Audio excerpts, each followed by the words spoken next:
هذا البرنامج برعاية مستشفى الأمم، دكتور سيد الأخرس، وحدة الخصوبة، وأطفال الأنابيب والحقن المجهري.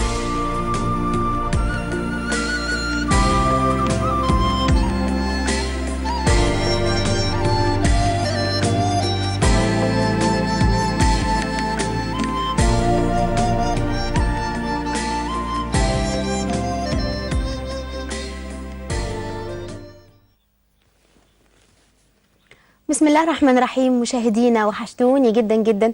يوم جديد وحلقة جديدة من برنامجكم الطبيب. النهاردة حلقتنا هتكون حلقة مهمة جدا جدا. اعتقد ان احنا هنجاوب فيها على اسئلة كتير قوي قوي قوي. اي واحد وواحدة كده اتأخر عندهم الحمل شوية او حصل نوع من المشاكل او التأخر هنجاوب عليهم. اي حد اي واحدة حصل لها اجهاض متكرر اكتر من مرة برضو هنجاوب عليها. اي واحدة تقدم بيها السن وعايزة تعرف هل القطر هيفوتها في الخلفة ولا لسه شوية برضو هنجاوب عليها. اي واحد عايز يعرف هل الراجل بيبقى ليه دخل في تحديد نوع الجنين اذا كان ذكر او انثى ولا لا برضو هنجاوب عليه. اسئلة كتير جدا جدا. الحيوان المنوي المشوه يقدر يخصب بويضة وينتج جنين صحيح عنها ولا لا؟ الحقيقة كل الأسئلة دي بتدور في أذهان الناس، ولأنها كلها أسئلة مهمة ولازم نلاقي رد وإجابة عليها، فإحنا هنناقشها النهاردة باستفاضة وهنتكلم بشكل بسيط وبشكل جميل مع ضيفي اللي عودنا دايما على إن هو بيقدم المعلومة بشكل جميل جدا جدا، بتوصل لقلب المشاهد وبتوصل لذهنه وبتوصل لعقله، لأنها بتبقى طالعة بشكل صادق جدا. ضيفي اللي منورني النهاردة هو دكتور سيد الأخرس، استشاري أمراض النساء والتوليد والعقم وجراحة المناظير والحقن المجهري. أهلا بيك يا دكتور سيد. اهلا بحضرتك. قلت في البداية إن إحنا هنناقش حاجات كتير جدا وهنناقش علاقتها بقى يا دكتور سيد، والأهم من ده كله إن إحنا هنناقش علاقتها بالحقن المجهري، وهنناقش علاقتها بموضوع فحص الأجنة وهنشوف نسب نجاحها قد ايه، واذا احنا عايزين نحدد نوع الجنين اذا كان ولد ولا بنت ده ينفع ولا ما ينفعش، ونسب نجاحها قد ايه. كل ده هنتناقش فيه معاك النهارده يا دكتور سيد. نبدا بقى كلامنا. وطبعا عاوز اقول ان زي ما قبل كده اتكلمنا كتير والناس كلها عارفه يعني وبتتكلم في حته الخلفه، وواحده اتجوزت وانجبت ومن بين ليله الزفاف حصل حمل، واحده تانية اتاخرت، وواحده ممكن بعد 6 شهور، واحده بعد سنه، واحده بعد سنتين، واحده بعد 3. ايه اللي بيحصل؟ وعلم النساء رغم انه علم قديم اتفقنا قبل كده لانه متجدد، المجهول منه اكتر من المعروف، اكتر من المعلوم. كل البحث وكل التنقيب زي ما كل بتنقبي في الاثار عشان توصلي، دايما اللي مستخبي اكتر من المعروف. يعني دايما هنفتكر الايه اعوذ بالله من الشيطان الرجيم ولا يحيطون بشيء من علمه الا بما شاء وما اوتيتم من علم الا قليلا. يعني كل ما بندور بنلاقي نفسنا احنا ما كناش نعرف كتير، وكل ما بنبحث ونفتح باب امل بنلاقي ان معنى كده ان ابواب الامل الاخرى المغلقه هتفتح، ولكن لازم يكون في دأب على الطرق على الابواب حتى تفتح. صحيح. ده باختصار. احنا عاوزين نتكلم مع الناس بفكره ايه؟ المواضيع بين العلاقه بين الحيوان المنوي والبويضه. مش عاوزين نعملها كانها كمبيوتر، او كأن حيوان منوي راح لقح بويضه، حصل انقسام، حصل حمل، ابتدى يحصل تكوين في الجنين، هيطلع ولد ويطلع بنت وبقيت قصه الحمل. احنا عاوزين نقول ايه في البدايه خالص؟ شوفي في الدوره التبويضيه للمراه كل شهر بتطلع في الغالب بويضه، في الغالب بويضه، ممكن تطلع اكتر من بويضه، ممكن تطلع اكتر من بويضه، ولكن دايما في الغالب في الدوره الشهريه التبويضيه مره واحده بتطلع بويضه. لكن في كل قصف لرجل بتطلع ملايين الحيوانات المنويه. يبقى لازم يبقى في علاقه نربط ما بين المستخبي، ما بين ليه كم الحيوانات المنويه الكتير ده، رغم ان احنا في الاخر حيوان منوي هو اللي هيلقح. لما بنلاقي ان عدد السائل يعني كميه السائل المنوي ما بتكون اقل من نص ملي الى 1 ملي، بيبقى برضو كميه السائل المنوي وهي اللي هتروح وتعمل تدفق وتوصل لغايه عنق الرحم وتوصل للرحم بتبقى قليله. طيب ما هو كل الناس برضو ما بيحصل جماع وبعد القصف بتلاقي الزوجه اول ما بيحصل القصف وبتنتهي العلاقه الحميميه بين الزوجين بتلاقي ان السائل المنوي بيخرج. كل ده ما بيشغلهاش الا لما يتاخر الحمل، فتقول لك او يقول هو او الزوج يقول او الزوجه تقول ده كله بيخرج بره، رغم ان الطبيعي ان معظم السائل المنوي يخرج بره وما يتبقى هو اللي هيبقى موجود اوريدي دخل عنق الرحم من اول القصف وبدا يروح رحلته. وما هو زائد عن الحاجه هو اللي هيخرج.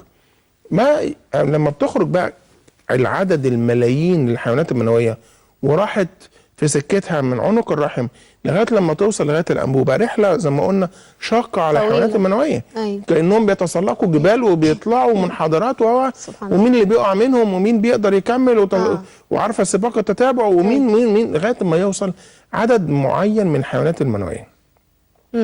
عدد معين من الحيوانات المنويه هيوصلوا ايه؟ الى حصن البويضه دول. البويضه ليها حصن خارجي زي القلعه كده، ليها تحصينات. تبدا الحيوانات المنويه تقرب من التحصينات دي وتحاول تخترق البويضه. الحيوانات المنويه اللي موجوده نازله فيها الاكس وفيها الواي، بمعنى ان فيها اللي شايل الولد وفيها اللي شايل البنت. يعني ادي الانتاج من الخصيه من البدايه. الحيوان المنوي واخد اي خليه في جسمنا هي 46 كروموزوم. الا البويضه او الحيوان المنوي هم نصهم 23 معاه اكس او واي. لو الحيوان المنوي الاكس ماشي. طب هي البويضه بتبقى ايه؟ هي اكس. هي اكس. فالحيوان المنوي اللي رايح بقى وشايل الاكس يعني شايل بنت. ايوه. وعرف يخترق البويضه بقت اكس اكس بقت بنت. تمام. ده المتعارف عليه طول العمر. والحيوان المنوي اللي شايل الواي لما يروح يقدر يخترق البويضه يبقى هنا ايه؟ واي مع اكس، يبقى ده الجنين ولد. ده الفكره البسيطه اللي طول عمرنا عارفينها. لكن الى الان بقى اللي فيه النقاش الجديد طب هل بقى البويضه ليها رؤيه اخرى؟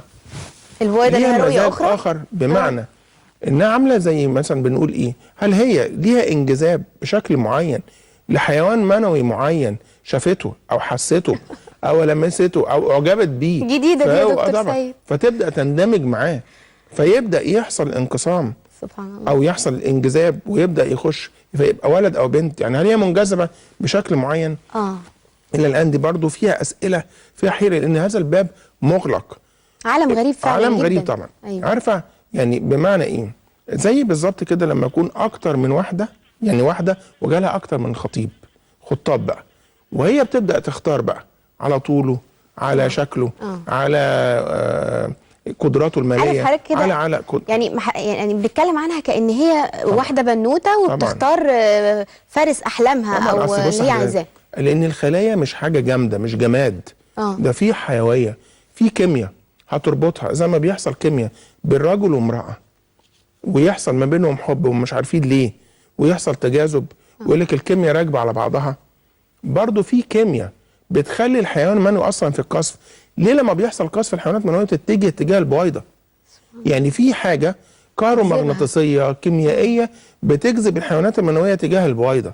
يعني هم مش طالعين عشوائي، لان ربنا بيقول ايه؟ اعوذ بالله من الشيطان الرجيم، وكل شيء خلقناه بقدر. صحيح. يعني في تقدير لكل حاجه. هذا الحيوان المنوي اللي فيه قدره على الحياه وفي حيويه، وبيفرق ما بين الحيوان المنوي اللي جنبه اللي ميت فده واقف مكانه او ما بيتحركش او عنده عجز، والتاني نشط جدا ورايح لغايه البويضه. تبدا بقى البويضه هتنجذب لواحد منهم ويحصل. واول ما بيحصل ايه؟ لو قدر حيوان منوي يخش او بالصدفه اتنين دخلوا حصل شوت داون واتقفلت خلاص جدار التحصينات وقفلت بقى كل الحيوانات المنويه الباقيه دي ولا ليها اي لازمه. تمام. يعني خلاص. طيب يبقى بالتالي ما نقدرش نقول ان الرجل هو اللي مش مسؤول عن انتاج الحيوانات المنويه. ده بالعكس كده. يهب لمن يشاء اناثا ويهب لمن شاء ذكورا ويجعل من يشاء عقيما. يعني الهبه اللي هو معناها في اللغه العربيه ان العطاء بلا ادنى مردود. بمعنى انا يعني حد يهب لشيء واطلب منه ايه؟ ولا حاجه خالص مقابل هذه الهبه. فربنا بيدي للرجل القدره على ان ينتج حيوان منوي في ذكور وفي اناث. وده يبان قوي في فحص التلقيح المجهري. لما يجي واحده مثلا تقول لك ايه؟ انا عايزه جنين ولد. بنيجي نعمل فحص الاجنه، ممكن نلاقي ايه؟ بالصدفه ان كل القصفه دي للحيوانات المنويه حامله الاكس. يعني احنا دلوقتي عايزين نوضح للناس، اي واحده تروح لدكتور تقول له انا عايزه اخلف ولد، بالتوضيح بقى هي هنقول ببساطه هي ايه اللي متخيله بيحصل بالظبط. هي ببساطه متخيله ايه؟ اه انها لما تطلب من الدكتور، انا قلت الحدوته الاولانيه دي ليه؟ عشان نقول ايه؟ ببساطه طلبت من الدكتور انا عايزه ولد. بنعمل ايه احنا؟ بنيجي عند انقسام معين من الخلايا لما توصل الى 8 خلايا، يعني البويضه والحيوان المنوي وقت خليتين ينقسموا الى 4 الى 8، ناخد خليه من ال8 دول واحده ونقدر ناخدها بشكل معين كاننا بنفتح فتحه ليزر، ناخد خليه من ال8 دول بقى 7 ما ياثروش على تكوين الجنين، بس بشكل ايه؟ على التقنيه قوي عند حد ذا خبره معينه بيحصل فحص الاجنه دول، فناخد الايه خلايا من الخلايا دي ونقدر نفحصها، فنشوف شايفه ايه؟ الاكس ولا شايله الواي، فبالتالي ده هيبقى جنين ولد او جنين بنت. ولكن تعالي نقول حته قبليها شويه. اتفضل. هل كل حد يجي يطلب انه عاوز ولد او بنت في الاستطاعه ان يحصل؟ افرضي في القصفه دي بالذات ولما حصل جت كله اكس مثلا، طلع كله اكس، يبقى كله بنات. عشان كده بنسال لما تيجي حد يطلب نقول لها ايه؟ طب لو طلعوا كلهم بنات بتبقى عايزاهم ولا مش عايزه حاجه منهم؟ يعني بمعنى ايه؟ انا بوريها لان في اجنه كونت 4 اجنه 6 اجنه 8 اجنه ايا كان العدد اللي طلع وفحصنا، ما ممكن كل الاجنه اللي موجوده دي يطلعوا بنات. ما هو السائد عند الناس يا دكتور سيد انه اي واحده عايزه ولد يلا هنروح نعمل ولد، اي واحده عايزه بنت يلا هنروح نعمل بنت. هم فاكرين كده، مش عارفين ان دي حاجه بامر الله سبحانه وتعالى في الاول وفي طبعا الاخر. كله بامر ربنا بدايه من الله سبحانه وتعالى. لازم طبعا. كل حاجه ليها سند وكل شيء يؤخذ منه ورد.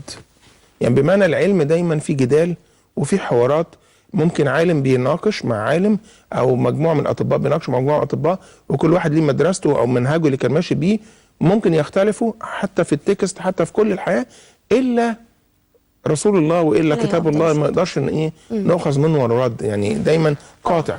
فيهب ادي الهبه ولد او بنت. لما بنيجي نعمل الاصل في فحص الاجنه والاصل في فحص ان يطلع ولد او بنت، هو الاصل فيه دراسته وان هل يحمل جينات مرضيه. كان ده الاصل في الموضوع. ايوه. ليه جت الفكره بتاعت ان احنا نحدد نوع الجنين من الاول؟ طبعا لان بره حتى الناس سابقانا في ايه؟ يقول لك ايه؟ غير اخلاقي ان احنا نقول ايه؟ هنجيب ولاد او هنجيب بنات لان انت ايه؟ مش هتدخل في خلق الله. او حتى في الميزان اللي موجود ما بين نسبه الاناث لنسبه الذكور، رغم ان احنا برضو حتى لو هنعمل كده بنعمله بمشيئه ربنا، ومش هنقدر نختار ولد او بنت الا ربنا اللي كان مقدر، يعني كل حاجه مردود عليها مقدر من الاصل في ولد ولا بنت. ولكن كان الاول الفحص الجيني للاجنه اللي عمل ثوره رهيبه جدا للناس اللي عندهم مثلا ايه؟ اجهاض متكرر، او الناس حتى اللي متاخرين في الحمل. فبنيجي نعمل الفحص الجيني للبويضات او الفحص الجيني اللي موجود للاجنه.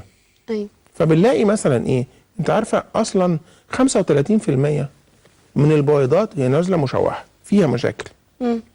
و45% من الاجنه هي مشوهه، وده سبب ان 25% من الناس بيحصل لهم